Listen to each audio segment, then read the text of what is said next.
বিএনপির ভারপ্রাপ্ত চেয়ারম্যান তারেক রহমান শিগগিরই দেশে ফিরতে পারেন। দলীয় বিভিন্ন সূত্র এবং নেতাদের মন্তব্যে এমনটাই জোরালোভাবে ইঙ্গিত পাওয়া যাচ্ছে। এদিকে রাজধানীর এবারকেয়ার হাসপাতালে জীবন মৃত্যুর সন্ধিক্ষণে থাকা বিএনপি চেয়ারপারসন বেগম খালেদা জিয়ার সংকটময় মুহূর্তে বড় ছেলে হিসেবে তারেক রহমানের দেশে ফেরা এখন দেশের রাজনৈতিক অঙ্গনের আলোচনার কেন্দ্রবিন্দু। গত ১০ দিন ধরে হাসপাতালের নিবিড় পর্যবেক্ষণে আছেন খালেদা জিয়া।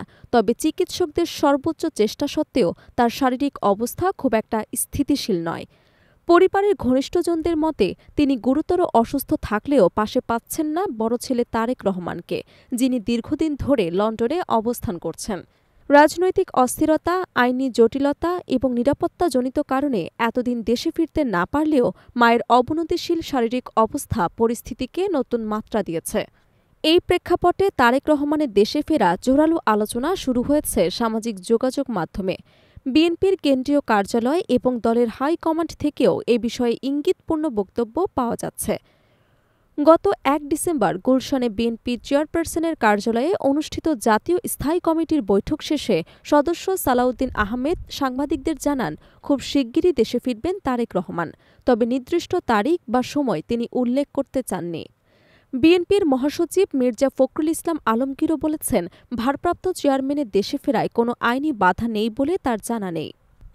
একই মত প্রকাশ করেছেন দলের আইন উপদেষ্টা অধ্যাপক আসিফ নজরুল। তিনি বলেন, তারেক রহমানের দেশে ফেরা নিয়ে আইনি জটিলতার কোনো তথ্য তার জানা নেই এবং প্রয়োজনে তাকে সর্বোচ্চ নিরাপত্তা এবং সহযোগিতা দেয়া হবে। যদিও কয়েকদিন আগে তারেক রহমান নিজেই সামাজিক যোগাযোগ মাধ্যমে মন্তব্য করে জানান, দেশে ফেরা কেবল তার ব্যক্তিগত সিদ্ধান্তের বিষয় নয়, রাজনৈতিক পরিস্থিতি, নিরাপত্তা এবং অন্যান্য কৌশলগত বিষয় বিবেচনায় নিয়ে সিদ্ধান্ত নেওয়া হবে। তবুও দলীয় সূত্র বলছে, চলতি মাসে যে কোনো দিন তিনি দেশে ফিরতে পারেন এবং তার জন্য প্রস্তুত রাখা হয়েছে গুলশান এভিনিউর ১৯৬তম বাড়ি। এদিকে দেশের অন্তর্বর্তীকালীন সরকার সম্প্রতি খালেদা জিয়াকে অতি গুরুত্বপূর্ণ ব্যক্তি হিসেবে ঘোষণা দিয়েছে।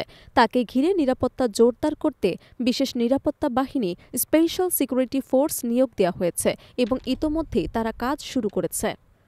এভারকেয়ার হাসপাতালের নিরাপত্তা আশেপাশে কঠোরভাবে নজরদারি করা হচ্ছে। মূল ফটকের দুই পাশে ব্যারিকেড স্থাপন করা হয়েছে এবং অনুমোদিত ব্যক্তিদের বাইরে কাউকে হাসপাতালে প্রবেশ করতে দেয়া হচ্ছে না। রাজনৈতিক বিশ্লেষকদের মতে, যদি সত্যি তারেক রহমান দেশে ফেরেন, তবে বাংলাদেশের রাজনীতিতে বড় ধরনের পরিবর্তনের ইঙ্গিত দেখা যেতে পারে। দীর্ঘদিন প্রবাসে থাকা বিএনপির শীর্ষ এই নেতার হঠাৎ দেশে ফেরা রাজনৈতিক উত্তেজনা বাড়িয়ে তুলতে পারে, বিশেষ করে এমন সময়ে যখন দলের চেয়ারপারসনের শারীরিক অবস্থা সংকটাপন্ন। সব মিলিয়ে দেশে ফেরার সম্ভাবনা, প্রস্তুত করা বাড়ি, সর্বোচ্চ নিরাপত্তা ব্যবস্থা ও দলীয় নেতাদের বক্তব্য সবকিছু মিলে তারেক রহমানের প্রত্যাবর্তনকে ঘিরে জোর গুঞ্জন তৈরি হয়েছে।